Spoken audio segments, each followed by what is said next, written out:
Saking mematikannya, 2/3 populasi warga Eropa meninggal dunia. Halo semua, selamat datang di channel Hana Caraka, yang pastinya di konten cari cakap misteri. Ternyata guys, bukan hanya COVID-19 aja yang pernah melanda dunia ini. Dulu pernah ada virus mematikan yang bahkan mematikan 2/3 warga Eropa. Sebelum ke ceritanya, kalian bisa support kita dengan cara like, comment, share, dan subscribe sebanyak-banyaknya karena biar kalian gak ketinggalan konten-konten menarik ke depannya. Langsung aja ke ceritanya, dengarkan ceritanya, dan uji nyalimu.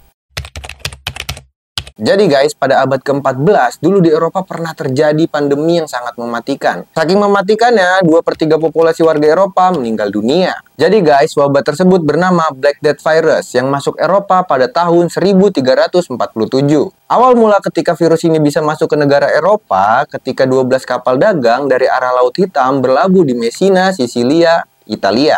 Setibanya di dermaga, sebagian besar awak kapal tewas dan yang masih hidup mengalami bisul hitam bernanah.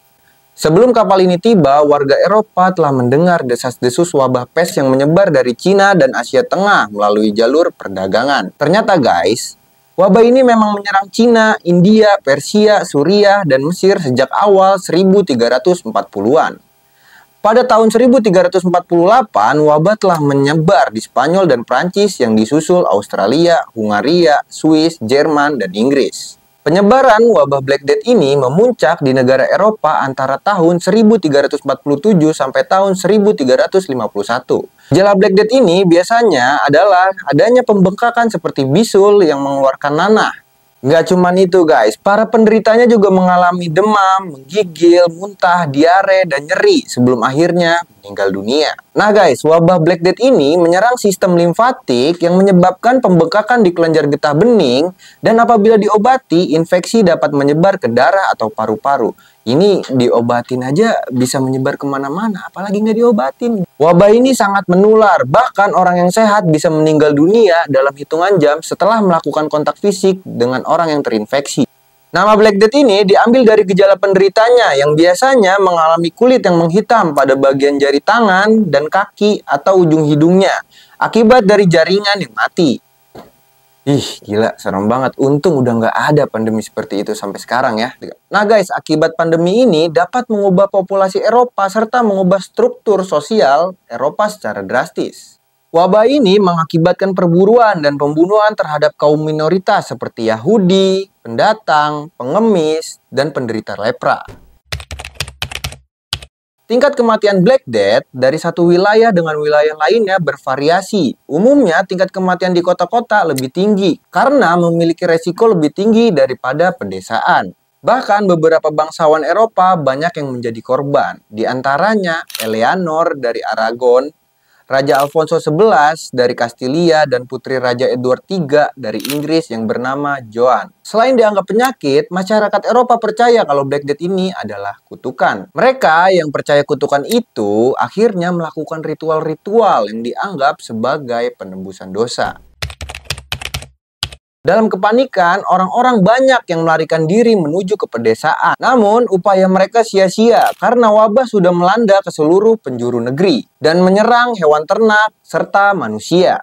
Ketika wabah menyebar pada pertengahan abad ke-14, warga-warga tuh nggak ada yang tahu cara penularannya, bahkan cara mengobatinya. Pada puncak pandemi, bahkan tidak sedikit dokter yang menolak pasien. Dan kegiatan keagamaan seluruhnya dihentikan. Penelitian terkait penyebab Black Death mulai mendapat titik terang pada akhir abad ke-19.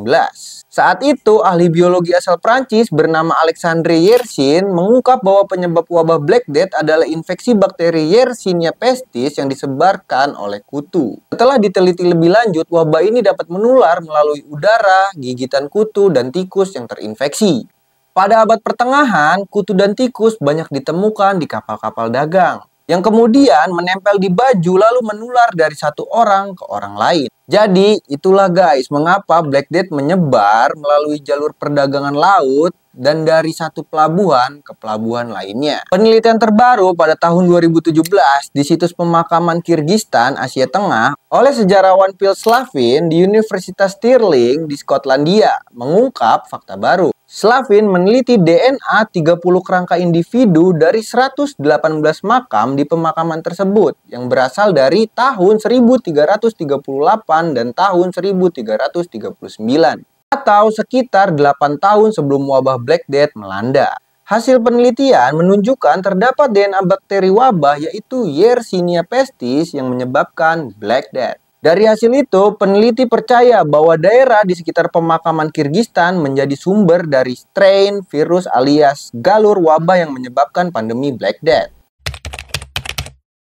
Oke, kita lanjut guys. Black Death tidak pernah benar-benar berakhir. Wabah ini mereda setelah para pejabat pelabuhan melakukan upaya karantina atau isolasi guna memperlambat penyebarannya. Para pelaut yang mendarat di dermaga akan segera diisolasi sampai dinyatakan tidak terjangkit wabah. Umumnya, masa karantina berjalan antara 30-40 hari setelah merebak pertama kali pada pertengahan abad ke-14. Black Death sebenarnya muncul kembali setiap beberapa generasi selama berabad-abad berikutnya. Berarti masih ada potensi kembali lagi nih Black Death. Awas, hati-hati ya guys. Oke guys, gue juga denger nih dari berita-berita kalau COVID-19 di Indonesia naik lagi.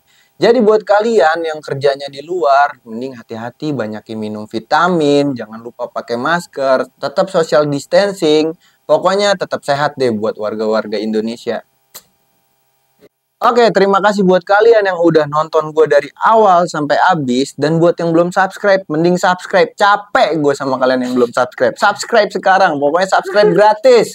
Gue Muhammad Dandi pamit undur diri, dengarkan ceritanya, uji nyalimu.